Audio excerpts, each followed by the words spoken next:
რა ღირს მაგალითად ჩვენთან ალოგენური ღეროვანი უჯრედების ტრანსპლანტაცია? საქართველოს მოქალაქისთვის ეს მომსახურება არის უფასო. როგორ ხდება დონორის შერჩევა, მომზადება, რა უჯრედს ვიღებთ, სქესაც მნიშვნელობა აქვს? დიდი მნიშვნელობა აქვს და მამაკაცი დონორი ყოველთვის ჯობია ქალ დონორს. დასაშვები მინიმუმის დამთხევა რამდენია? ნახევარი. 50-50, 50-50 ხო? ანუ 50-50-ზე მაინც უნდა ერგავთ. კი, 0-ია გლიკოციტი, 0-ია თრომბოციტი, იქ თრომბოციტს უსხავთ, იქ სისხლს უსხავთ, იქ იმუნოსუპრესია მიდის და ამ დროს ცხელებები მოდის. ბეწვის ხიδιზე გადიხარ რა, ძალიან ესე წონასწორობა უნდა დაიცვა, რომ ბოლომდე გახვიდე. რთულია, მაგრამ ღირს.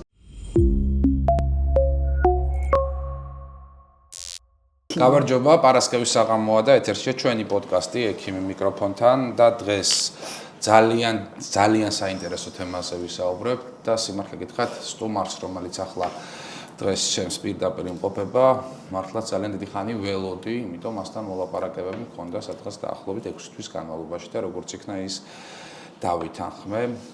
კავკასიის მედიცინის ცენტრის ძვლის ტვინის ტრანსპლანტაციის ხელმძღვანელი მაია ანანიაშვილი იქნება დღეს ჩვენი პოდკასტის სტუმარი, ჰემატოლოგი და ვისაუბრებთ ძვლის ტვინის ტრანსპლანტაციაზე. ეს არის თემა, რომელიც არის ძალიან მნიშვნელოვანი ჩვენი ქვეყნისთვის და ახალი დაწყებული თემაა და ამიტომ ვფიქრობ ძალიან ბევრ ადამიანს ეს თემა დაინტერესებს. და აქვე მინდა გთხოვოთ, რომ გაუცილებლად გამოიწერეთ ჩვენი YouTube-ის არხი, მოგვიწონეთ და გვალაიქეთ, ეს ძალიან მარტივია და ჩვენთვის იქნება სულ მუდმივად ახალ-ახალი мотиваცია, რომ საინტერესო თემები წარმოგიდგინოთ. ალბათ მაია, ესე მოგმართავ, მადლობა რომ მოხვედი, ვიცი რომ ხარ ძალიან დაკავებული და გამონახედრო და აი ამ ძალიან მნიშვნელოვან თემებზე სასაუბროთ დღეს ვფიქრობ, რომ წინ საინტერესო საუბარი გველოდება. ძვლის ტვინის ტრანსპლანტაცია არის ერთ-ერთი ძალიან რთული თემა, რომელიც საქართველოში მხოლოდ ორ ჰოსპიტალში ხორციელდება, შეიძლება 3-ში, როგორც აუტოლოგიური, ისე ალოგენური ღეროვანი უჯრედების ტრანსპლანტაციაზე გვექნება დღეს საუბარი. და ეს არის მნიშვნელოვანი, იმიტომ რომ ამ პროცედურით ძალიან ბევრი ადამიანის სიცოცხლის გადარჩენა არის შესაძლებელი სწორედ და გარდა ამისა, ეს ადამიანები ადრე მიდიოდნენ სხვა ქვეყნებში, რომ ჩაეტარებინათ ეს პროცედურა და შესაბამისად ქვეყანასაც ძალიან დიდი ხარჯები, თანხები უჯდებოდა ეს ყველაფერი, ოჯახებს პირადად ხომ. და კარგია რომ ეს ძალიან მძიმე და რთული პროცედურის ჩატარების დავიწყეთ და ამ შემთხვევაში კავკასიის მედიცინის ცენტრში ახლად გახსნილია ეს ძვლის ტვინის ტრანსპლანტაციის დეპარტამენტი და მოდი დავიწყოთ ამ ყველაფრით. ახლა რამდენი პაციენტმა გაიარა აი ეს ტრანსპლანტაციის პროცედურები? გასაუნებით პირველ რიგში და ძალიან დიდი მადლობა რომ მომიწვიეთ.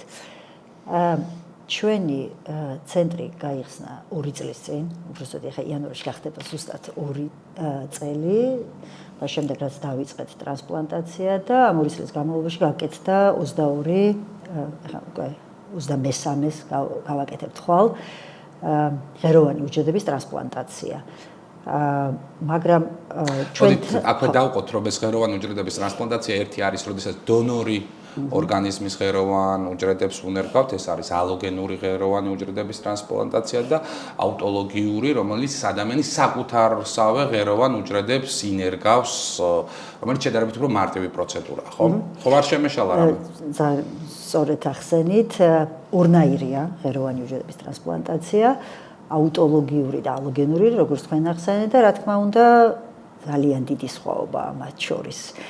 აუტოლოგიური ნამდვილად საკუთარი ღეროვანი უჯრედების გადანერგვას ნიშნავს და შესაბამისად უფრო მარტივიც იქნება და მაინც აუტოლოგიურს ჩვენ ტრანსპლანტაციაში უფრო მაღალდოზირებულ ქიმიოთერაპიას ვუწოდებთ ვიდრე კიდევ უფრო ტრანსპლანტაციას, იმიტომ რომ ალოგენური ტრანსპლანტაციის შემთხვევაში, როდესაც სხვა ადამიანია საჭირო, როგორც წყარო ღეროვანი უჯრედების, რა თქმა უნდა, ბევრად უფრო რთული იქნება, იმიტომ რომ ალოგენურის დროს დატვირთვა და შინაარსი, რატომაც ჩვენ ვაკეთებთ ალოგენურს, აბსოლუტურად სხვა არის.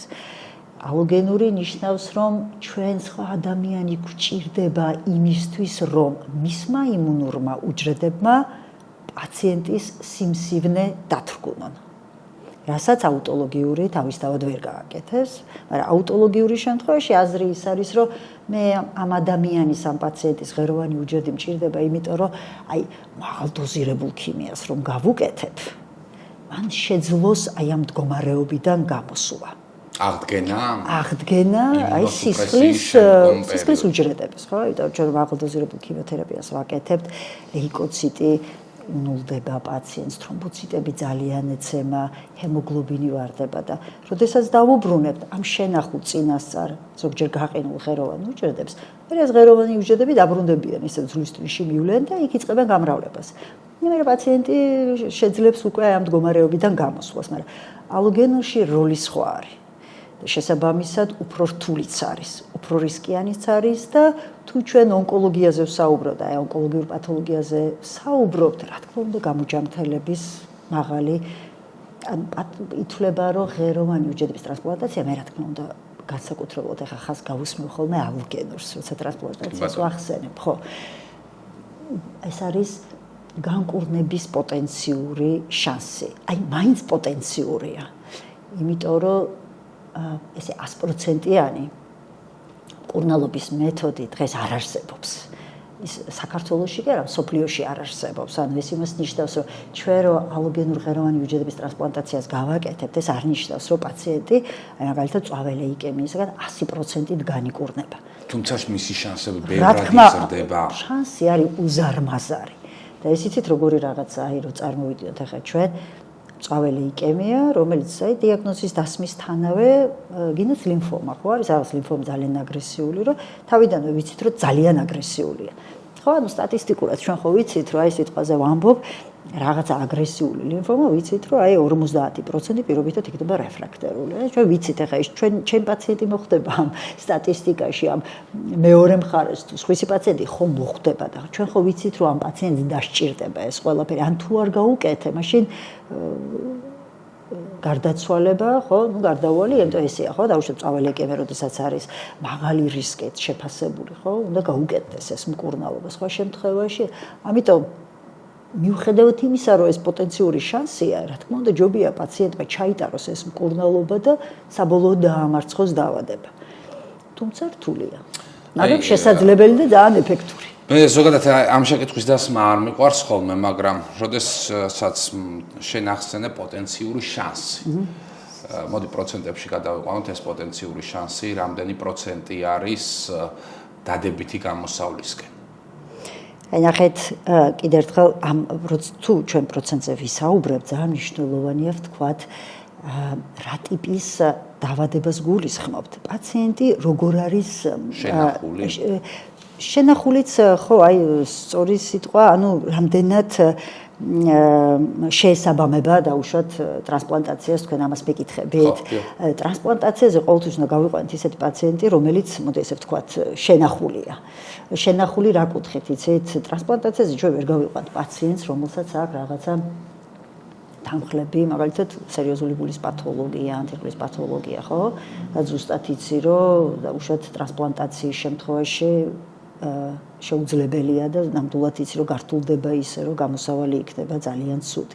ამიტომ ყველა პაციენტი მეტნაკლებად უნდა გავიდეს ისეთი, რომელიც ამ პროცედურას შეძლებს და გადაიტანს, რა თქმა უნდა შეძლოს და გადაიტანოს, მაგრამ ჩვენ როცა გამოსავალზე ვლაპარაკობთ, აი ალოგენური ტრანსპლანტაციის შემთხვევაში გართულებები არის ძალიან ბევრი და სერიოზული გართულებები. როგორც ინფექციური, ისევე ნებისმიერი ორგანოს გართულება, იქ ღვიძლის პათოლოგია, ღვიძლის უკმარისობა, თირკმლის უკმარისობა წავიდნენ. თან წამლები, რომელსაც ჩვენ ამ დროს ვაკეთებთ ხოლმე, ხო? ესეც ერთმანეთზე ძალიან მოქმედებს. რა ამას ნუ ახლა ჩვენ ცოტა ხა ისე ვლაპარაკობთ, მარტო რთული და უარყოფითი კუთხით, თუმცა ძალიან ეფექტურია. ამის გადატანა, რა თქმა უნდა, შესაძლებელია, თორე სხვა შემთხვევაში ხო არ იარსებებდა. ანუ ამას პაციენტები ძალიან ნორმალურად გადაიტანენ, ზოგი შემთხვევაში მეტი გართულება იყო, ზოგი შემთხვევაში საერთოდ შეიძლება არ იყოს გართულება, ჩვენ ყოლია პაციენტი. ალოგენურიც ისევე მსუბუქად გადაუტანია და დაუშვათ 21 დღეს გაგვიწერია და შეიძლება ამ დროს აუტოლოგიური ვიღაცა კონკრეტულ პაციენტში უფრო გართულებული იყოს.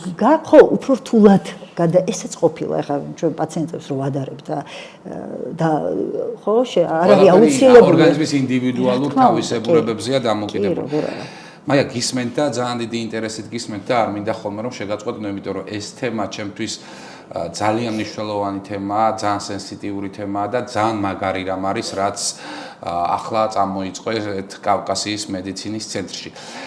მოდი, უფრო გაასაგები რომ გახდეს ჩვენი მაყურებლისთვის რა პროცედურაა, მარტივად რომ ავიღოთ, როგორ ხდება დონორის შერჩევა, მომზადება, რა უჯრედს ვიღებთ დონორიდან, როგორ ხდება შემდგომ უკვე ამ რეციპიენტში, ანუ პაციენტში ამ ტრანსპლანტის მიღება, აი ეს პროცედურა რომ მარტივად ავხსნათ.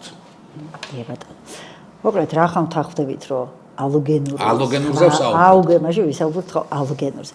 ალოგენურის შემთხვევაში საერთოდ ალოგენურზე ფიქრი დიაგნოზის დასმისთანავე იწყება ხოლმე. ეს განსაკუთრებულად ეხება ისეთ დაავადებებს, როგორც სამაყალთა მწვავე ლეიკემია, აპლასტიური ანემია და რა თქმა უნდა, ეხა მით უმეტეს პაციენტი, რომელიც ახალგაზრდაა, იმიტომ რომ ალოგენურ ტრანსპლანტაცია ეხა ასაკი ვახსენე, მაგრამ ასაკიც უკვე ცოტა უკანა პლანზეც გადავიდა, იმიტომ რომ იმდენად დაიხვეწა ეს ყველაფერი, ეხა ადრე თუ 70 წლის ადამიანზე წარმოუდგენელი იყო შეიძლება ალოგენური ტრანსპლანტაცია, დღეს სოფლიოში ამას ძალიან კარგად აკეთებენ. ახლა მე ჯერ არ მყოლია 70 წლის ალოგენური ტრანსპლანტის პაციენტი, უფრო ახალგაზრდები ყოლია, მაგრამ ნუ ყოველ შემთხვევაში ასაკით მართლა, თუმცა ახალგაზრდაში უფრო მარტივია, მოდი ესე ვთქვათ.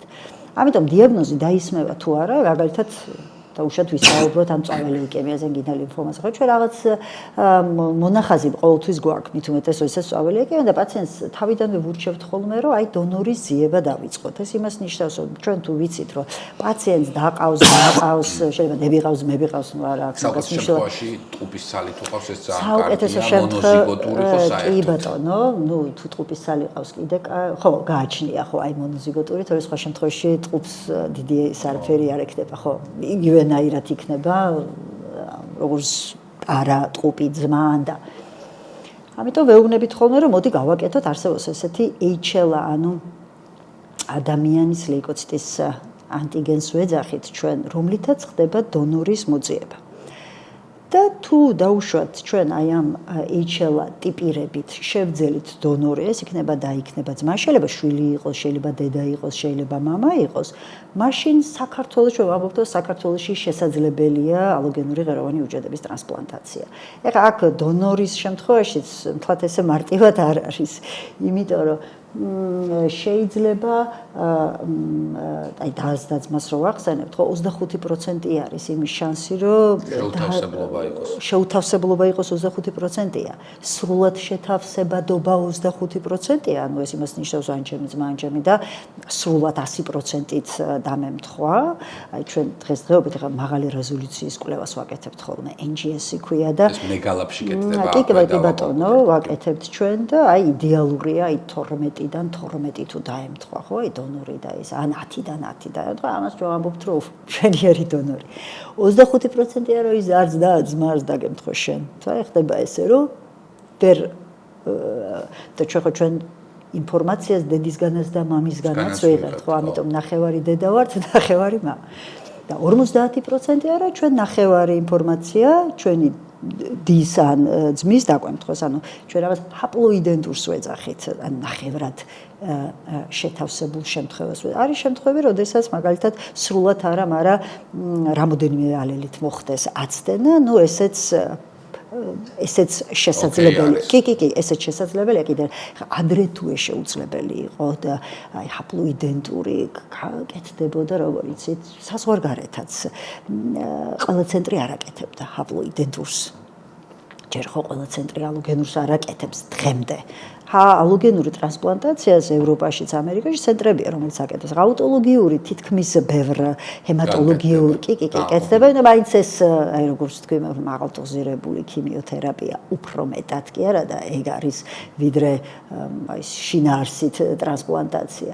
მაგრამ ჰაპლოიდენტური ახლა იმდენად დაიხვეწა მკურნალობის მეთოდები და რაღაცა მედიკამენტების გამოყენებით ისე მოხდა ამ ყველაფრის დაალაგება, ანუ რაც უფრო დიდი არის შეუთავსებლობა, ხო, გენეტიკური ინფორმაციის შორის ორ ადამიანს, გულისხმობ დონორს და რეციპიენტს, ხო, პაციენტს და დონორს, მით უფრო რთულდება მერე ამ ყველაფრის ის რთულდება იმ კუთხით, რომ ჯერ ისეთი მე რო დონორს გადავუნერგავ, ხო, შევუყვან იმას ღეროვან უჯრედს, ის ხო იმ ადამიანისთვის აბსოლუტურად სხვა და დაიწყებს მოცილებას. აუცილებლად ცდილობს რომ მოიცილოს და თავის მხრივ კიდე ეს დონორი რო აღიქვავს, რომ ის მისთვის სხვა არის, პირდაპირ ებრძვის იმას და იმის განადგურებას იწყებს რა, ანუ აქ ორმაგი პროცესი ერთი ის რომ შეიძლება დაემართოს ადამიანს ჩვენ ამას ვეძახით ტრანსპლანტი პაციენტის წინააღმდეგ და იგივეა ტრანსპლანტი ლეიკემიის წინააღმდეგ. ანუ ის რომ ტრანსპლანტი ლეიკემიის წინააღმდეგ ეფექტი იყოს, სწორედ ეს ამ დონორის იმუნური სისტემა გჭირდება. სხვა შემთხვევაში რა აზრი აქვს, ხო, მარტო გადანერგვას, ანუ შენ გინდა რაღაცნაირად რომ ის სიმსივნე, რომელიც მე ვერ დავამარცხეთ ჩემ საკუთარმა, ხო, ჩვენ ხო ყოველდღიურად სიმსივნეები წარმოგვექნება, ხო, ჩვენ ყველა ადამიანს, მაგრამ ჩვენი იმუნური სისტემა ამას ახერხებს და ანადგურებს. ამიტომ ალოგენური შემთხვევაში, ლეიკემიის შემთხვევაში, კიდევ ერთხელ ვამბობ, ლიმფომის შემთხვევაში რაღაცა უფრო ძლიერი სხვა დაავადებაც არსებობს, კი, როგორ არა, მე ხა უბრალოდ ალოგენური კი არის, ახლა მაგალითად ალოგენური ტრანსპლანტაცია, არა ონკოლოგიური, აი თანდაყოლილი ანემიები, ხო არის არა თალასემია, ნამგლისებურჯედოვანი ანემია, აპლასტიური ანემია, მიელოდისპლაზიური სინდრომები ასევე, ანუ ბევრი რაღაცა, რომლის დროსაც, ბევრი რა, ანუ რაღაცა ჯგუფი არის დაავადებების დროსაც, რომლის დროსაც მოდი აი პროცედურა ახსნა დონორისგან რა ორგანოდან როგორ იღებენ დონორის მასალას. მოკლედ დონორს წინასწარ ვამზადებთ. პირველ რიგში ვაფასებთ დონორის რამდენად გამოდგება ეს შეთავსებადობას და შეთავსებადობა ეს პირველი უკვე ვიცი რომ დაუშვათ შეთავსებადობა. ერთი შეკითხვაზე ვერ მივიღე პასუხი, აი თქვენ როდესაც ახსენებდი რომ 10-10 თუ დაემთხვა ძალიან კარგია, 12-12 თუ დაემთხვა ძალიან კარგია, მაგრამ აი დასაშვები მინიმუმის დამთხევა რამდენია? ნახევარი. 50-50, 50-50, ხო? ანუ 50-50-ზე მაინც ვნერგავთ. კი, და ამას ჩვენ ჰაპლოიდენტურს ვეძახით. კი. მას შემდეგ მე რაც ვიცი რომ ნამდვილად მყავს დონორი და შერჩეული მყავს დონორი და დონორის შერჩეული მყავს, რატომ? მე შეიძლება ბევრი დონორი მყავდეს. მე შეიძლება მყავდეს ორი ძმა ან და არა აქვს ამას მნიშვნელობა, ხო? და ორივე სრულად შეთავსებული იყოს. ჩვენ ყოლი ეს პაციენტი დაც სრულად შეთავსდა და ძმაც სრულად, მაგრამ მე ვაკეთებ არჩევას. მე ხა დამირჩევნია თუ ძმა მირჩევნია. რომელი უფრო ახალგაზრდა ძალიან დიდი მნიშვნელობა აქვს და მამაკაცი დონორი ყოველთვის ჯობია ქალ დონორს. და მithmet ეს თუ ახალგაზრდაა. ანუ ასაკის მატებასთან ერთად დონორის ხარისხიც იკლებს. კი. და ქალების შემთხვევაში როგორ არის ის ქალი თუ არის ნამშრომიარე და თუ ბევრი მშრომიარობა აქვს, ანუ ბევრი შვილი ყავს, ხო? და მეტია ხო, ანუ უფრო ცუდ დონორად, ახლა დონორი ცუდი დონორია რა უფრო. ახლა ქალს და კაცს შორის რო გააკეთო არჩევანი, რა თქმა უნდა, მამაკაც აირჩევ თან ახალგაზრდას, ხო? ახლა ორ ძმას შორის აირჩევ ახალგაზრდას. მაგრამ მე სხვა რაღაცებს აკეთებ. მე მარტო ასაკი და სქესი არა, მე უყურებ შენ ახლა თუ პაციენტი დაუშვათ ციტომეგალოვირუსი პოზიტიურია, ხო? ჩვენ 90% დადებითი ვართ, ხო, დარებლები ვართ, ჩვენ ერთხელ ცხოვრებაში გადაგვიტანია, შეიძლება მეტი პროცენტი ახლა საქართველოს სტატისტიკურად, მაგრამ ქვეყნებს გააჩნია. ინტეგრირებულ ვირუსებზე საუბრობ, რომელიც მუდმივად ჩვენ გენომში რჩება. კი, ანუ დამემართა ერთხელ ციტომეგალოვირუსი მაგ, ხო? და მე რა თუნდაც ჰერპესის ვირუსი, რომელიც ყველას აქვს თითქმის 90%. ეს ვირუსი ალოგენური ტრანსპლანტაციის დროს დიდ ხა იმას არ გამიკეთებს მე, რა ქვია, მაგრამ აი ციტომეგალოვირუსი სერიოზული პრობლემაა. და მე აქვს რა სიცით მნიშვნელობა. მე თუ ციტომეგალოვირუს პოზიტიური ვარ, მე დონორის პოზიტიური მირჩევნია იყოს ვიდრე პირიქით. მიხვდით? ანუ მე ამას აქვს მნიშვნელობა. აი რატო ეგ რომ ვირუსმა არ დაიწყოს ახალ იმაში გამრავლება და მე გამრავლება ძალიან საშიშია ხო? საშიშია, იმიტომ რომ ჩვენ ხო ალოგენურ ღეროვანი უჯრედებს იმუნოსუპრესიას ვუკეთებთ. ამ სუპრესიის ფონზე თუ კი ჩვენთან რამე ვირუსი და ესე მე ყველაფერი აქტიურდება. კი, რა თქმა უნდა, ამის პროფილაქტიკა ხდება. ხო, ანუ ძალიანად იმუნიტეტის ძალიან მინიმალურ ზღვარზე ხო, ძალიან ესე ანუ რომ მარტივად გასაგები რო გახდეს პაციენტებისთვის შიცის მდგომარეობას ვიწევთ ღრმა სტადიისას ხო? ხო, ანუ რაღაცა დაუთრგუნოთ ძალიან რომ იმიტომ რომ იმ ადამიანის უჯრედი მიიღოს სხვა შემთხვევაში გამორიცხულია. იმიტომ ბრძოლას იწყებს ეს იმუნური სისტემა იმ უცხო ნაწილის ადმი რომელიც შედის. თუ კი დონორი კარგია და შეესაბამება, მაშინ ჩვენ ვიწყებთ სტიმულაციის დონორისას მარტივი ეს ჰორმონალური სტიმულაცია. იცით რა, ამას ჩვენ ვეძახით კოლონია მასტიმულირებელ ფაქტორებს. ინექციები არის კანქვეშ კეთდება. აბსოლუტურად არაფერი სერიოზული ესეთი არა აქვს, აი რაღაც ახალს წარმოუდგენი, არაფერი, კანქვეშ კეთდება ინექციები და რამოდენიმე დღის შემდეგ დონორი წვება.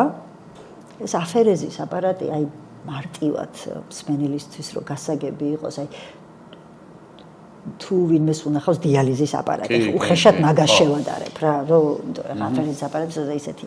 ხო, ანუ არა პაციენტი ინტრავენურად და პერიფერიულ ვენაზე მაქვს საუბარი, როგორ არის იცით, მისი სისხლი შედის ამ აპარატში, იქ ღეროვან უჯრედებს იჭერს ეს აპარატი, აგროვებს სპეციალური ესეთი ტომსიკები ჩანთები არის, იქ გროვდება ეს ღეროვანი უჯრედი და ეს სისხლი უკან ბრუნდება. შემდეგ რო შევაგროვებ, აპარატი თვითონ ითვლის რა რამდენი დრო სჭირდება ამ შეგროვებას, მე იგზავნება ლაბორატორიაში ეს ყველა. ნახულობ რამდენი უჯრედი შევაგროვე. მე მჭირდება დაახლოებით, აი ალოგენურის დროს უხეშად 5-დან 8 მილიონამდე. ამასაც მე რამდენს გამოვიყენებ, ეს მე ისე პაციენტზე დიაგნოზია დამოკიდებული, რა მდგომარეობაში, რა ეფექტი მინდა, მე მინდა დაუშვათ ანუ სიმსივნის საწინააღმდეგო ეფექტი თუ უბრალოდ სხვა ეფექტი მინდა დაუშვათ ღეროვანი უჯრედების ტრანსპლანტაციით მივიღოთ. ხო, მე შევარჩევ რაოდენობას. თუ კი კარგი რაოდენობა მაქვს, აი მხოლოდ ღეროვანი უჯრედების შეგროვების შემდეგ უკვე რომ გარანტირებულად მე ვიცი, ხო? ეს მე უკვე აი ერთ პროცედურაზე შეიძლება აი იყო დონორის შემთხვევაში ძალიან მარტივია შეგროვება. ერთ პროცედურაზე და აქვე შეკითხვა გაუჩნდება ჩვენს მაყურებელს დონორს რაიმე ტიპის საფრთხე ემუქრება თუ არა ამ როდესაც გამოგვაქვს ეს ღეროვანი უჯრედები, იმიტომ რომ ხო, ანუ აკუმულირებას ვახდენთ აპარატში, რომელიც უნდა გადავნერგოთ და რა საიდ ეფექტები, გვერდითი ეფექტები შეიძლება დაემართოს დონორს. მდენად მინიმალურია. მე იცით რა ხა დონორს უნდა აუხსნა, ხო, რა შეიძლება კონდეს რა. შეიძლება პროცენტულად ეს გართულება, მე ხა გეტყვით რა გართულებაზე საუბარი, იცით როგორ რაღაცას ვუხსნი ხოლმე პაციენტს, რა ინტრამუსკულარულად ჩვენ რო ინექციას ვარ, ხო შეიძლება ის დაინფიცირდეს, ხო? ნებისმიერ პროცედურა, იცით როგორ რაღაცაა, რომ ნებისმიერ პროცედურა შეიძლება კონდეს. აი ამას იცით რატო ვამბობ, რომ ბევრს გონია რომ ამ პროცედურით საფრთხეს უქმნის თავის თავს, თავის შვილს, თავის ძმას. ესე არ არის. თორე ხა გართულება როგორ შეიძლება იყოს, ხო? შეიძლება. აიცით როგორ არის, ახლა შეგროვების დროს შეიძლება მოხდეს ხოლმე ჰიპოკალცემია და ეს დაბუჟება წავიდეს, რაღაცა დაუბუჟდეს. მაგრამ ეს ხო, ამას ხო მართვადია. რა თქმა უნდა მართვადია, ხო? ახლა მონიტორზია პაციენტი ნებისმიერი გართულების მართვა არის შესაძლებელი და მით უმეტეს დონორი ხო მანამდე შეფასებულია. ჩვენ ხო ეს შეუფასებელი დონორი არ დონორს თავისი კრიტერიუმი აქვს, ხო? ანუ გული კარგად უნდა კონდეს, რაღაცა თირკმელი კარგად უნდა უმუშავებდეს. ანუ ესე მოწმიდელცაზე არ ხდება, რომ პაციენტი ესე გაიყვანოს შეუფასებლად. დონორი ჯანმრთელი უნდა იყოს. და აი აქვე მოდი განმარტოთ, რომ ეს დონაცია არ ნიშნავს რაღაც ჩვეულებრივ ტრანსპლანტაციას, ანუ ვენაში დგება კათეტერი და ეს გამოდის, შედის აპარატში და სისხლის ცირკულაციის დროს ხდება ამ ღეროვანი უჯრედების შეგროვა. დაახლოებით დონორის ეს პროცედურა რამდენ ხანს გრძელდება? რამოდენიმე საათი გრძელდება. რამოდენიმე საათი, ხო? ესეც დამოკიდებული არის წონაზე, დამოკიდებული არის ღეროვანი უჯრედების რაოდენობაზე, იმისათვის დონორს რამდენი ლეიკოციტი აქვს და ბევრ კრიტერიუმზე არა, რაც შეიყვანება წონაზეა, დამოკიდებული სიმაღლეზე, და კრიტერიუმი იწერება აპარატზე და მე თვითონ ისთვის რამდენი საათი სჭირდება და რა დაკვეთა გაქვს, შე რამდენი გინდა მიიღო ღეროვანი, ხო? ამას ყოველთვის რომ მივუთითებ, ნუ უხეშად რო ვთქვათ, 3 საათი შეიძლება გაგრძელდეს 4 და ამ საათი. 3 საათში დონორი თავის საქმეს ასრულებს. რასაც უნდა გააკეთებს, ნუ წევს ახლა ყველაზე მარტივად ან ზის და ერთი შეკითხვა, აი თვითონ აღდგენითი პროცესები დონორის ორგანიზმში ამ ღეროვანი უჯრედების რამდენ ხანში დაუბრუნდება ის ჩვეულ ნორმას, აი რასაც გასცემს იმის აღდგენა რამდენ ხანში მოხდება. აბსოლუტურად დონორი ვერ გძნობს აი სისხლის დონაციისაგან განსხვავებით, რომ რაღაცა რაოდენობის ღეროვანი უჯრედი მოაკლდა და რაღაც აღდგენა დასჭირდება, ესე არ არის. ანუ ამის შეფასებაც კი არ ხდება მერე. ხო, აი მაგალითად, რას ვადარებ ახლა, იცით, მე ერით მასას სისხლს რო ვადარებ, მაგალითად, აი დონორებს რომ მოვუწო, ხო? აი სანამ ის ჩააბარებს, ხო, რაღაცა ჰემოგლობინი უნდა ინახოს და მე ხო ამბობენ, რომ აი ცოტა სუსტად ვიყავი, ზოგს ხო აქვს ეს აი ეშინია სისხლის ჩაბარება, ხო და რაღაცა კონტროლს აკეთებს. ამას აბსოლუტურად რაოდენობის აღდგენაზეც არაა საერთოდ ლაპარაკი და საერთოდ რა რაოდენობის ღეროვანი შეიძლება მქონდეს, ამ წუთას არ ხდება მაგის შეფასება. მონიტორინგს მერე აღარ აკეთებს ამ 3 საათის შემდეგ დონორი თავისუფალია. დონორი თავისუფალი. ან მე არ მჭირდება იმ ღეროვანი უჯრედების დაკლა. წავიდა ეს ღეროვანი უჯრედების შემდგომ უკვე ლაბორატორიაში მოხდა ლაბორატორიული სკრინინგი, ხომ და მე როგორ ხდება უკვე გადატანა. და გადატანამდე როგორ ვამზადებთ რეციპიენტს, ანუ პაციენტს, რომელმაც უნდა მიიღოს ეს ღეროვანი უჯრედები. იმუნოსუპრესიას მანამდე ვიწყებთ თუ როგორ ხდება ეს თუ ქიმიოთერაპიასთან ერთად მედიკამენტოზურ თერაპიასთან ერთად მიმდინარეობს ეს ღეროვანი უჯრედების გადანერგვა, როდესაც თქვა ონკოლოგიურ დაავადებაზე გვაქვს საუბარი, თუ აი პროცედურა მე არ ვარ ამ საქმეში დილეტანტი ვარ და შეიძლება ცოტა დილეტანტური შეკითხვები დაგისურვო. არა, ძალიან სწორი კითხვები, იმიტომ რომ ეს თქვენ კი არა ბევრისთვის რთული ამბავია, ასე რომ ესე არ არის, რომ ყველა იყოს ამ საქმეში ჩახედული. ამასობაში პაციენტს უტარდება მაღალდოზირებული ქიმიოთერაპია, რასაც ქვია კონდიცირება. და ეს კონდიცირებაც დამოკიდებული არის რა მინდა მე. იცით რა მე ალოგენური რატოა საინტერესო ზოგადად ალოგენური ტრანსპლანტაცია, იმიტომ რაღაცა აი შერჩევა მკურნალობის თუნდაც იმუნოსუპრესია იმ კონკრეტულ ადამიანს არის მორგებული. მიხდეთ აი ხა თქვენ რო თქვით მანამდე იწყება თუ მერე იწყება, აი ამ კონკრეტულ პაციენტთან დაუშვათ შეირჩევა სქემა, რომლის დროსაც დაუშვათ იმუნოსუპრესია, ხო, ხა თქვენ იმუნოსუპრესიაზე მკითხეთ, შეიძლება დაიწყოს პლუს მესამე, მეოთხე დღიდან. გადანერგვის ხო, აი ჩვენთვის 0 არის გადანერგვა. 0-ს ვეძახით. 0-მდე რაც კეთდება, ეს არის მინუსი. ხა ზოგ პაციენტს მაღალდოზირებული ქიმიოთერაპია, ანუ კონდიცირება შეიძლება ჩაუტარდეს 6 დღე, აი როგორც -6 და რომ დავიწყებთ ყოველ დღე ვუკეთებ, მე 0-ზე გადავნერგავთ აი ამ ადამიანის ღეროვანს, ხო, რაც მაქვს შენახულის დავუბრუნებ არა უფრო სწორედ გადავიტან ამ ადამიანის იმაში და მე +1-დან შეიძლება რაღაცა სქემა მქონდეს, ისე მე +3, +4 დღეზე კიდე დამჭირდეს რაღაცა მედიკამენტი. ეს შეიძლება იყოს დაუშვათ ისე ქიმიოთერაპიით გამოწვეული იმუნოსუპრესია. ეხლა არის სქემები მაგალითად, სადაც სხიურთერაპიას იყენებ იმუნოსუპრესიისთვის და არის რაღაც მედიკამენტები, რომელსაც ვიყენებ ჩვენ გადანერგვის შემდეგაც შეიძლება სხიური თერაპია დავნიშნოთ თუ უფრო გადანერგვამდე ცდილ, უფრო მოამზადო. ეს არის და ეს არის სხიური თერაპია, რომელიც სამწუხაროდ ჯერჯერობით საქართველოში არ კეთდება და ეს ამას ქვია მთელი სხეულის სხიური თერაპია. ეს კიდე ცალკე დიდი მეცნიერებაა და აი სხიურ თერაპიაში კიდე ერთი რთული მიმდინარეობაა, როცა მთელი სხეულის რადიაციას აკეთებ. რამდენად ხშირად გვჭირდება ხოლმე ეს რადიოთერაპია? ამ ტიპის მთელი სხეულის სხიურ თერაპიას ხშირად, რა თქმა უნდა, არ არის საჭირო. ესეც კი აი ხო გეუბნებით, ვიღაც კონკრეტულ პაციენტს უნდა შეუშიო ესეთი სქემა, ხო? ყველა დიაგნოზის დროს ამას არ აკეთებ. და შეარჩევ თუ გინდა დაუშვათ რა მიზანი გაქვს, რატო აკეთებ იმის დასხივებას, ესე რომ მე ყველა დაუშვათ ალოგენურ ტრანსპლანტაციას სხივებით გავუკეთო იმუნოსუპრესია, ესე არ არის. და მე რომ გადავნერგავთ აი 0-ზე აი მე უკვე ვიწყებთ ჩვენ რაღაც მედიკამენტებით იმუნოსუპრესიას და ალბათ აქედან იწყება თავდავიწყება. აი აქეთ იმუნოსუპრესიას ვაკეთებთ, პარალელურად პაციენტს ამ იმუნოსუპრესიის ფონზე მიშოხა წინასწარ ვიცით ამ პაციენტს რა ვირუსები აქვს დაუშვათ, რას ველოდებით, რა გართულება შეიძლება ქონდეს, გარდა იმისა, რომ ჩვენ ამ პაციენტთან აპლაზია გვაქვს, რომ აი 0 აქვს ლეიკოციტი, 0 აქვს თრომბოციტი, იქ თრომბოციტს უსხავთ, იქ სისხლს უსხავთ, იქ იმუნოსუპრესია მიდის და ამ დროს ცხელებები მოდის პაციენტთან, ხო, ჯენეიტროპერიმერა ინფექცია შეიძლება წამოვიდეს. აი ეს ყველაზე რთული აქ არის ეს ამ დროს პაციენტის მართვა და თან როგორ არის იცით აი ალოგენურ ტრანსპლანტაციაზე სხვა რაღაცაზე გადავხდი ახლა გამახსენდა ესეთი რაღაცა რომ მე ცნობილ ექიმებს ვამბობ უკვე ძალიან დიდი გამოცდილების აი ერთ-ერთი ამერიკელი სიეტლში იყო, აი მექა იყო ამ ტრანსპლანტაციების, რა ალოგენური ტრანსპლანტაციის და იქაური ერთ-ერთი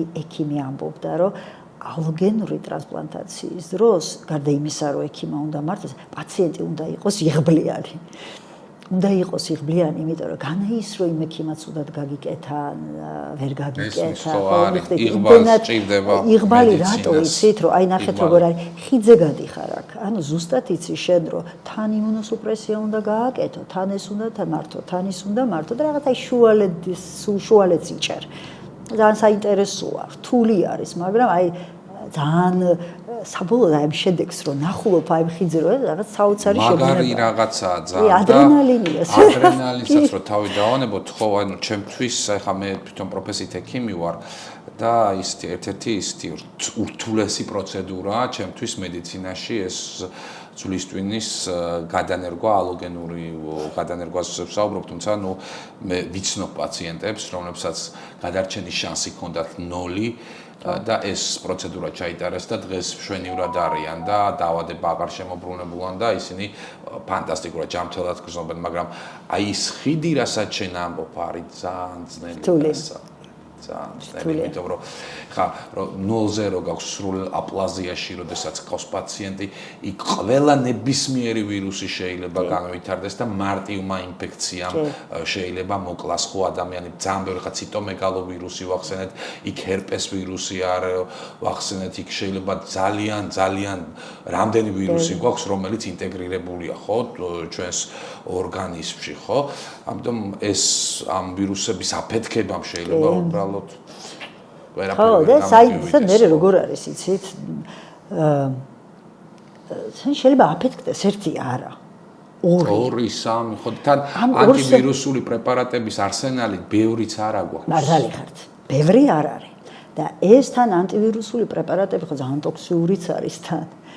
ნუ აი მოკლედ არის გამიშუ გამატარე ხოლმე რა მკურნალობის დროს. მაგრამ აი ეს მართლა ძალიან შედეგს ხედავ მე რა აი ყველაფერს რომ გადავახავს პაციენტი რა და აი სანამ ანალიზი მოვა აი რომ შედიხარ გეუნება იცი მე დღეს რაღაცა უკეთესა იცი რომ იქ უკვე ლეიკოციტი წამოვიდა იმდენად იცით როგორ იმას დაეტყობა ხოლმე ორგანიზმს რომ აი 0 აი რომ განყოფილებაში აი 0 რაღაცა გაჩნდა და გვიხარია ახლა ვიღაცას გაეცინება 0 რაღაცა მაგრამ 001 ლეიკოციტი და ვაშა საუბარი გვაქვს რომ ხო 8000 როდესაც არის ნორმა ხო ლეიკოციტის და 001 რო და გამოჩნდა აი ეს 1 რო გიხარია და ეს უკვე იმას ნიშნავს რომ ყველაზე უკვე 0 რაღაცა მე და 1 და აი ფის აღარ გეშინია უკვე იცი რომ ის წამოვიდა და აი ყველაზე მთავარი ის არის რომ ადამიანი თვითონ ის აღდგეს იმუნიტეტი და ყველა აი საუკეთესოდ მაინც ამას ორგანიზმი ახერხებს რა თვითონ რომ აწევს ლეიკოს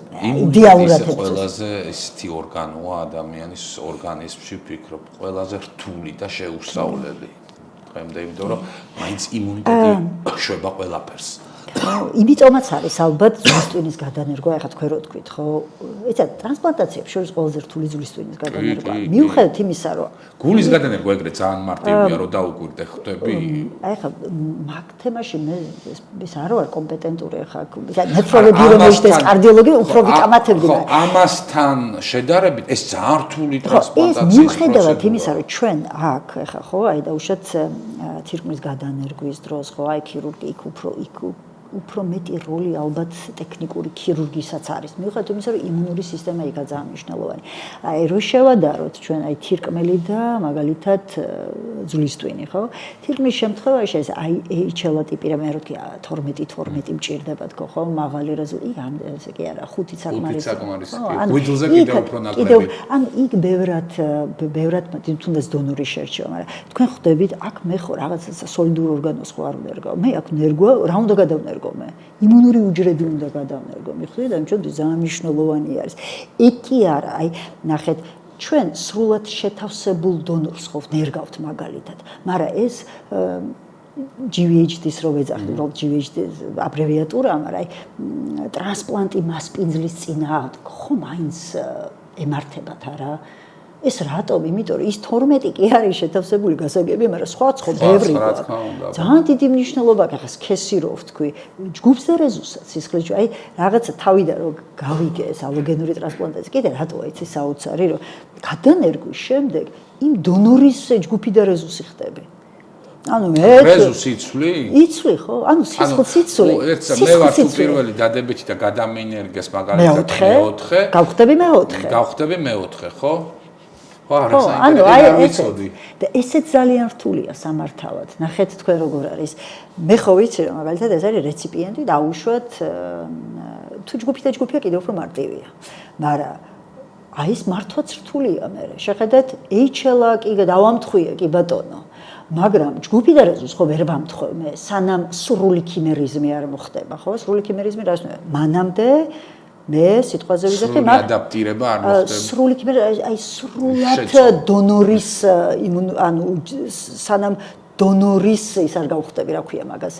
იმუნური მას არ მივიღებ, მიხვდით? ესე ძალიან მნიშვნელოვანია. ზოგჯერ არის ამოწვე, მაგას თავის დღეები აქვს მე რომ ამოწვე. გადავნერგე და დამთავრდა, კი არ არის. არა, მე 21 დღეს უნდა შევამოწმო როგორია ქიმერიზმი არის, იქ დონორის უჯრედი და დაუშვათ 21 დღეს გავაკეთე და მომდის ფანტასტიკური 100%, 98 და მეტი, ეს კაია. მე შეიძლება წამოვიდეს დონორის ის და დაიკლოს და ამ დროს პაციენტის იმუნორმასი, ანუ ძველმა ეს არ გვაწყობს, ხო? არ გვაწყობს, მაგრამ როგორ ეს პატარა დევიაციები შესაძლებელია, იმიტომ რომ როგორ ეს ხელი დაიწიოს, აიწიოს, აიწეს, მაგრამ საბოლოოდ უნდა გასწორდეს. ეს ითამაშებს. შეიძლება ტურბულენცია აქვს. აქ თავიდან, ოღონდ ეს არ უნდა იყოს ის, თორე თუ თავი 21 მე-100, 200 და მე-300 დღეს პირობითად ვამბობ რომ ნახე ქიმერი დაიწე, ეს იცით რას ნიშნავს, რომ აღარ აგაქვს შენ დონორის უჯრედი და ახლა დონორის უჯრედი. და ისე შემოbrunდება ეს დაავადება. ნუ ახლა წავალე ეკემის შემთხვევაში შემოbrunდება. კეთილი, უყურე რა, სად ისწავლე ეს ყველაფერი, აი ხიძე სიარული. ხიძე სიარულის სწავლა ალბათ იცით როგორი პროფესია ეს ეს მგონია რომ ამას სრულყოფილად ვერავინ ვერ ისწავლის. მე ამას ვამბობ, იცით რატო, აი ესეთი ექიმები რო არიან რა. 80-იანი ქვეყნები, სადაც აი 80-იან წლებში დაიწყეს ტრანსპლანტაცია. რო შეადაროთ ახლა თქვენ გამოსცემთ ჩვენ 2025 წელია. მე მაგალითად ჩვენი კლინიკა 2 წელი ამას აკეთებს, ხო? სხვა ცენტრებმა შეიძლება უფრო მეტი წელი აკეთებს 2020-დან. მაინც ძალიან ცოტაა გამოცდილება. აი ქვეყანაში გამოცდილების კუთხით მაინც ის არის. ამიტომ მე ამის სწავლა მომიწია დელიში. არის ესეთი, ხო. ინდოეთში სხვადასხვა ტრანსპლანტაცია ძალიან განვითარებულია. მე თავიდან რო შემომთავაზეს კავკასიის მედიცინაში, ინდოეთში, დელიში არის ესეთი მაქს ჰოსპიტალი, რა ინდოეთი, რაღაც არ წარმომედგება. არა, ინდოეთში ესე ინდოეთში მედიცინა მაგარია. ნამდვილად ვერ შევ. ზოგადად იმ წელს რო ვიყავე ინდოეთში, მაგათმა ისა რა ქვია, მთვარეზე გაუშვეს თავიანთი ეს რა ქვია ის მოხდა უჯრედები. არა. რა ქვია მაგას? ჩანთრია, ხომალდი, ხო, და სხვა მხარეს რო დაიშვა, საერთოდ ან ზეიმი ქონდათ. მაგათ, ანუ ძალიან წინწასულები არიან ამ კუთხით და ღეროვანი ტრანსპლანტაცია 83 წელს გააკეთეს იმათმა პირველი ალოგენური. იქ კი არა, მე იქ რო ვიყავი, არის ესეთი მკურნალობა, რა ის ალოგენური ტრანსპლანტაცია, ესე ქვია CAR უჯრედების თერაპია, ხო, აი ქართულად ხო ესე გამოდის, ხო? ქიმერული, უბრალოდ ქიმერული. თავისი გააკეთეს ეგ. და აი იმდენად ზვირად ღირებულია ეს და ევროპაში მაშინ მაგ პერიოდში შედებოდა 9 მილიონი. კაი, ფასეთ ჩამოვარდა საუბარი და აი რა ღირს მაგალითად ჩვენთან ალოგენური ღეროვანი უჯრედების ტრანსპლანტაცია. ესე იგი დაფინანსებადია სრულად და ღირს დაახლოებით 200,000. 200,000 ლარი. აუტოლოგიური შემთხვევაში ეს არის 125,000. ფინანსდება. ანუ საქართველოს მოქალაქისთვის ეს მომსახურება არის უფასო. ასე რომ საქართველოში რა ხან ჩვენ დავიწყეთ, ახლა გავაკეთებ რეკლამას მე რა. არა, აუცილებლად. კი არ ვამბობ მე. საქართველოს შემთხვევაში ვამბობ და მე მაგალითად ისაუბრე შენ თავზე. არა, ჩემ თავზე, უბრალოდ მე რა იცით, აი თქვენ თურქეთი ახსენეთ, ხო? დიდი გამოცდილება აქვს თურქეთს ალოგენური ტრანსპლანტაციის, უდაოდ ახლა რო ვთქვა, არა თქო ვინმე დამიჯერებს. მაგრამ ეს აქაც შესაძლებელია. ნამდვილად შესაძლებელია. და მე აი მინდა რომ ეს სფერო საქართველოში ძალიან განვითარდეს და ამის შესაძლებლობა ჩვენ გვაქვს. კი, მეც ძალიან მინდა და ყველანაირად აი რა ვიცი, ენთუზიაზმით მაქსიმალურად რა ვიცი, აქ ვიქნები, ქუჩაში ვიქნები, მაქსიმალურად აი ყოველთვის პრომოციას გავუწევ ამ დარგს, იმიტომ რომ ამ დარგის განვითარება საქართველოში ნიშნავს ძალიან ბევრ გადარჩენილ სიცოცხლეს და ნიშნავს იმას, რომ ძალიან ბევრი ადამიანი უბრალოდ ფინანსების გარეშე და არ დარჩება, რომ არ მოუწევს ყველაფრის გაყიდვა, რომ ერთი სიცოცხლე გადაარჩენოს, იმიტომ რომ ეს აუცილებლად უნდა განვითარდეს. ეხლა რა მინდა გკითხო. ტრანსპლანტაციის შემდგომ ადამიანთან კომუნიკაცია არის ძალიან რთული. ყოველ შემთხვევაში სხვა ქვეყნებში ესეა, რომ ან თუ თავდგმურია, ის თავდგმური უნდა იყოს შემოწმებული, ის არ უნდა ტოვებდეს პალატას, არ უნდა გადიოდეს, შემოდიოდეს და ასე შემდეგ და ისევ აი ამ ინფექციების და ვირუსებიდან გამომდინარე, აი როგორ ვიცავთ რეციპიენტს ასეთ დროს და პრაქტიკაში გვაქვს თუ არა თავდგმურის ყოლის შესაძლებლობა ამ ტრანსპლანტაციის დროს? ესე იგი, თავდგმურის შესაძლებლობა არის. მართლა ესეა, ჩვენ ვაგრძელებთ ხოლმე. თუ შემოხვალთ, ვეღარ გახვალთ. ციხია. ხო, აი ციხისავით არის რა, სამწუხაროდ. სამწუხაროდ, ნუ აი რთულია. თავდგმურები როდესაც არიან პაციენტს უფრო უადვილდება. იმიტომ რომ ჩვენც ხო რაღაცა საქმისთვის შევდივართ, ჩვენც ხო ესე არა ვართ როგორც ჩვეულებრივ სულ ეკიპირებული შედიხარ მუდმივად პაციენტთან ასე. ეკიპირებულები შევდივართ. ესეც იცით როგორ ასე ნიღბით ლაპარაკი ამ პაციენტთან და უჭირთ. ეხლა საავადმყოფოში წოლა ყველას უჭირს, როგორ ვთქვა ეხლა, რომ ჩვეულებრივ განყოფილებაში უხარიათ პაციენტებს, მაგრამ იქ როგორ არის, ვიღაცა გაივლის იქ, კარი შეიძლება ღია იყოს, იქ ვიღაცამ გაგიცინოს, ექიმი მოგესალმოს, ექთანი გავიდეს, გამოვიდეს გვერდზე, შეიძლება სხვა პაციენტი ყავდეს, ან მეგობარმა, ნუ იქ ცოტა სხვა ისე. აქ ეხლა ჩაკეტილი ხარ. თან როგორ იქ ხო როგორ არის, ეწნევის სხვაობა არის, ხო? თან რო ჩვენ გააღე კარი დატოვე და გადი გამოდი ხო არა, ვერ აკეთებ ხო? ამიტომ ეს პაციენტი სულ არის რაღაცნაირად იზოლაციაში. ერთ-ერთი რთული ეგ არის კიდე იცით ტრანსპლანტაციის. ამიტომ თუ ვიღაცა ყავს გვერდზე მყოფი, იმას დაელაპარაკება, მე ცუდად რო არის ის იმაშოთა. ჩვენ ახლა ჩვენი მხრივ 24 საათიანი ის გვაქვს ხო? გვერდზე უზის ის ექთანი და იმას ერთი წამი არ ტოვებს მარტო, მაგრამ თავდგმურიც სამაგიეროდ ისეთ იმაში ექცევა ხოლმე რა. თუ შეხვალ ვეღარ გახვალ. ეს არის ნამდვილად, ხო? ნუ ეხლა ვიღაცას ყავს თავდგმური, ვიღაცას არ ყავს.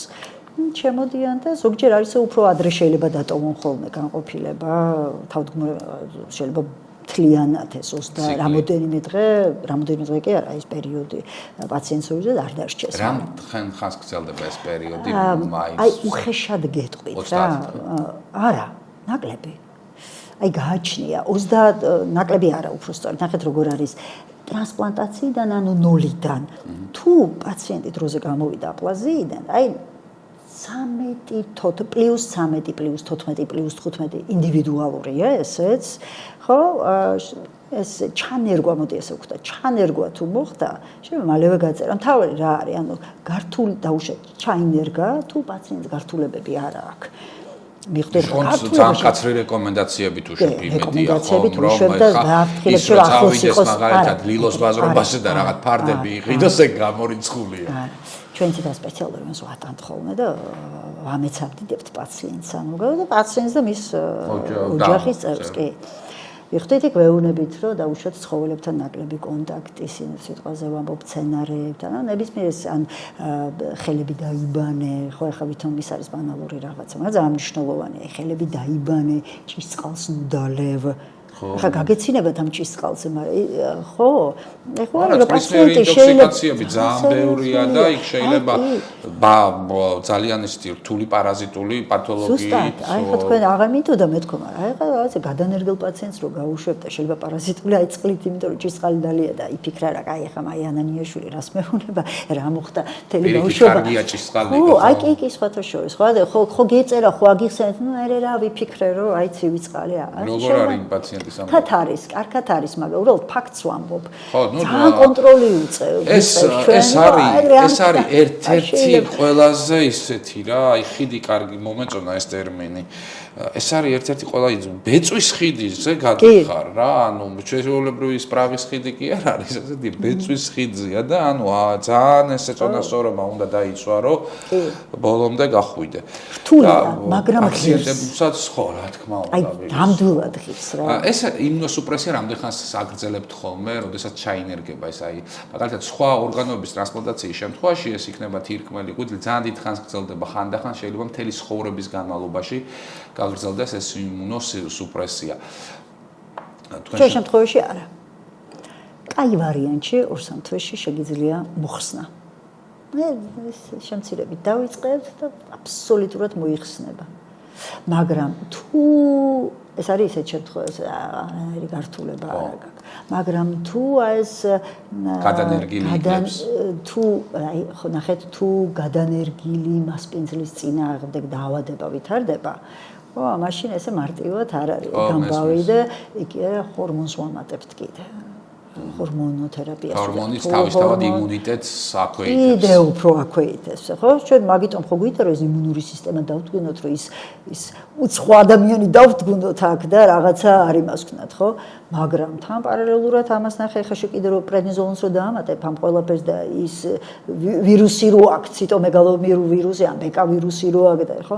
მაგრამ ვირუსებ ჰორმონი ძალიან ცუდია, ძალიან ცუდია. ხო და აი კიდე მეორე ბეწვის ხიდი იწყება. აი ეს ხო გადანერგე და გამოვიდა იმ მდგომარეობიდან და ეხა ამ დაავადებას ევძვი და აგადიხარ ბეწვის ხიდზე.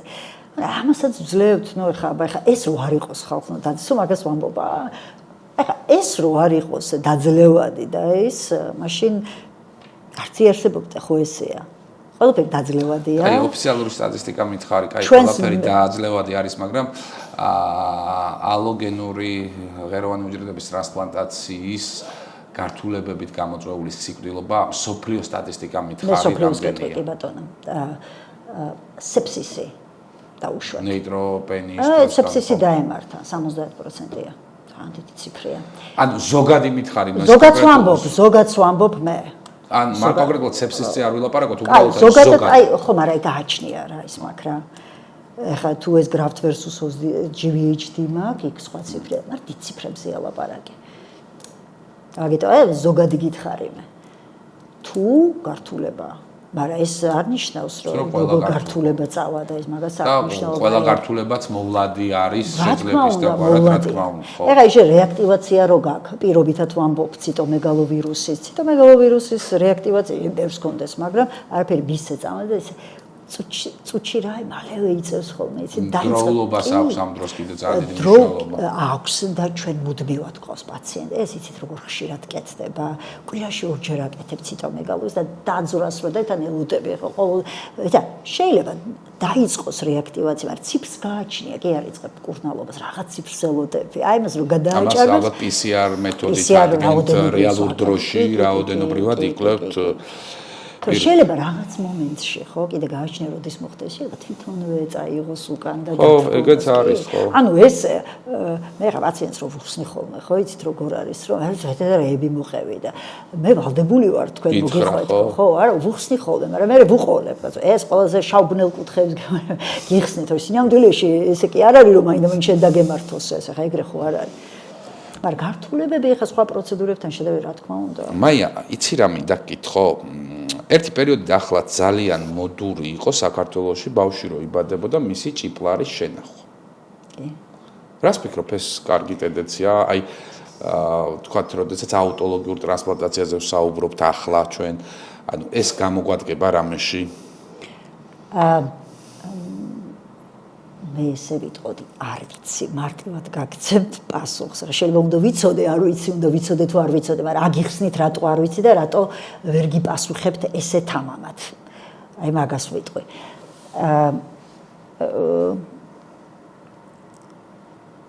აუტოლოგიურის შემთხვევაში დაუშვათ, ხო, აი მე მჭირდება, მე ხო ეხა ჩემილია დაუშვათ, ისევ ამბობ, შევაგროვო. მე არ ვიცი სტატისტიკა, ისევ ამბობ, მე რატომ ამბობ ეხა იცით ამას, იქით ცოტა იქიდან მოვყვები, იმიტომ რომ მე მისაუბრია მაგალითად ესეთ ამ სფეროში ჩემზე ბევრად უფრო გამოცდილ ადამიანებთან და უთქვამთ რომ არა, ვიღაცა მეუბნება ძალიან მნიშვნელოვანი არის. მე ხო არ ვიცი სიტყვაზე ვამბობ 20 წლის წინ რომ მე ღეროვანი რა რაოდენობასაც ხო შეიძლება სამომავლოდ ის საკმარისი იყოს. ახლა ღეროვან უჯრედებს კანიდან იღებენ სიტყვაზე ვამბობ, რაღაცა გერკბილის ის დაიწყეს, რა ქვია, ამოყვანა ხელახლა. შეიძლება ის სიტყვაზე ვამბობ, მე რო ბავშვობაში ეს სულ აღარ გამომადგეს. მაგიტომ ვამბობ, არ ვიცი. შეიძლება ძალიან არ არის საკმარისი შეიძლება ძალიან სწორია. მე მაგალითად ვფიქრობ, რომ თუ არის იმის შესაძლებლობა, რომ შევინახო, რა თქმა უნდა. მაგრამ ფულს გთხოვს ეს შენახვა პაციენტები ფულს იხდიან ამაში ხოლმე მე რაღაცა კონკრეტულ ბაგში რომ ხო, იმიტომ რომ შეიძლება ძალიან მნიშვნელოვანი ინფორმაციას ინახავ შენივით. მე არ ვიცი ეს დაუშვათ ჯერჯერობით რა 50 წლის შემდეგ იმან რო შეინახა, ხო. ჯერჯერობით რა ტრანსპლანტაციების განხორციელდა თქვენთან ყველა წარმატებით დასრულდა. დიახ. და მე იმედი მაქვს რომ ასე გაგრძელდება. მე მინდა ასევე ძალიან დიდი წარმატება უსურვო ხვალინდელ პაციენტს, რომელიც ხვალი ნერგავს. გადავნერგოთ, კი ბატონო. და მივესალმოთ მას, ყველაფერი ძალიან მაგრად იქნება, თქვენ ძალიან მაგარი ექიმის ხელში იმყოფებით და დაავადებასაც მალე დაამარცხებთ, ეხლა რთული პერიოდი გექნებათ, მაგრამ გაივლით. აუცილებლად გაივლის, თან ისეთია, აბარას იზამს. ხო, გაივლის აუცილებლად. სხვა გზა არ აქვს თან. ხო, სხვა გზა არ აქვს. მაგარი საქმეა რა.